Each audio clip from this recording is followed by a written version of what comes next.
Salut à toi, grand fan de RC, c'est Toff pour Spin RC Speed, j'espère que tu vas bien. Alors aujourd'hui, qu'est-ce que nous allons voir? Nous allons voir tout simplement un variateur brochehead pour crawler. Donc, vous allez me dire, qu'est-ce que le crawler? Donc, je vous ferai une vidéo de présentation d'un crawler, entre guillemets, la prochaine fois. Mais pour vous expliquer vite fait, un crawler, ce sont les machines qui grimpent un peu partout et qui se tournent dans tous les sens pour monter sur les rochers.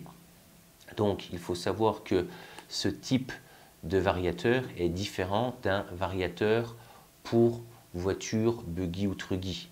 Donc, nous allons voir ce Hobbywing Quick Run Crawler, voir ce qu'il y a dedans et voir un peu les fonctions qu'il propose. Donc en fait ce variateur là est prévu pour les crawlers 1/10 et 1/8.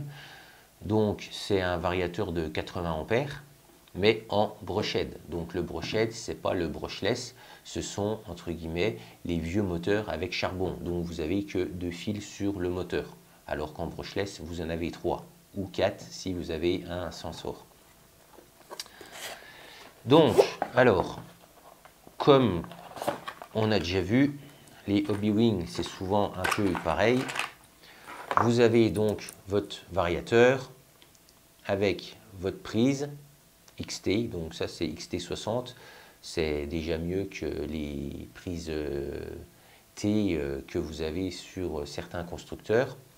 Vous avez vos 2 fils pour brancher votre moteur, donc vous voyez, il n'y a bien que deux fils.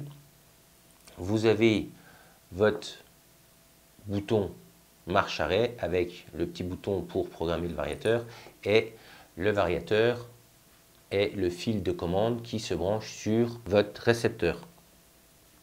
Vous avez également une petite prise ici pour, à mon avis, la programmation ou une rallonge de câble comme ça.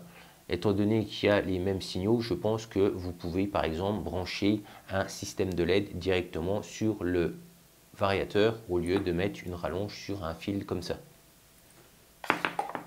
Vous avez également inclus la carte de programmation, donc ça c'est bien, vous êtes quitte de l'acheter en plus. Donc sur cette carte, vous avez pas mal de réglages, donc vous avez en tout 15 systèmes de réglage. Vous avez également une rallonge de câble, un rilsan, la gaine thermo pour fixer votre prise au niveau du moteur. Donc vous avez deux possibilités, soit vous mettez des prises pour pouvoir brancher votre moteur, ou alors si vous avez un moteur qui n'a pas de fil, vous pouvez souder directement les fils là sur votre moteur. Ça se fait. Après, c'est une façon de voir les choses, mais à chaque fois que vous allez changer de moteur, entre guillemets, vous allez être obligé de dessouder. Donc après, c'est à vous de voir si ça vaut le coup ou pas. Vous avez des notices, donc est-ce qu'il y a une notice en français? Ça serait intéressant, je ne sais plus s'il y en a, des fois il y en a je crois, des fois il n'y en a pas. Je vous avoue que je ne fais pas spécialement gaffe si c'est en français ou en anglais, mais je sais que des personnes sont attachées à ça parce qu'ils ne comprennent pas l'anglais. Donc je vais vous dire tout de suite s'il y a du français ou de l'anglais. Donc il y a bien un truc en français, mais c'est plus pour l'utilisation, pas les réglages. Donc pas de français, pas de français, il y a de l'allemand. Donc au final, pas de français. Donc chinois, anglais, allemand, mais pas de français. Donc comme je vous disais, c'est un 80 ampères avec une pointe maxi de 400 ampères. Donc il supporte les types de moteurs 540, 550 et 775.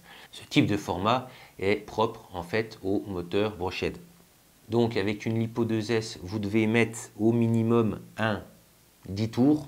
Donc moi je vous conseille supérieur, parce qu'ils mettent supérieur ou égal, mais bon des fois vaut mieux prendre supérieur. Et si vous roulez en 3S, c'est un supérieur à 16 tours.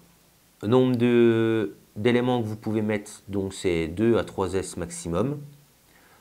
Vous avez, comme je vous ai dit, le voltage qui va de 6 volts à 7 volts 4 avec 3 ampères. Donc le port qu'on a vu en plus apparemment, c'est le port de programmation, mais comme je vous dis, je pense qu'il y a possibilité de mettre des LED également dessus. La taille et le poids de ce variateur, ça fait 36 par 31 par 17, hein, j'ai arrondi, et ça fait 60 grammes, quoi. Donc au niveau des réglages, vous avez une quinzaine de réglages, donc vous avez les choses standards et les choses propres au crawler. Donc par exemple, vous avez le freewheeling qui vous permet d'avoir une meilleure linéarité quand vous êtes à basse vitesse pour que votre crawler justement puisse avancer tout doucement. C'est un peu comme, je caractériserais ça par le sensor. Donc en brushless, vous avez sensor et sensorless.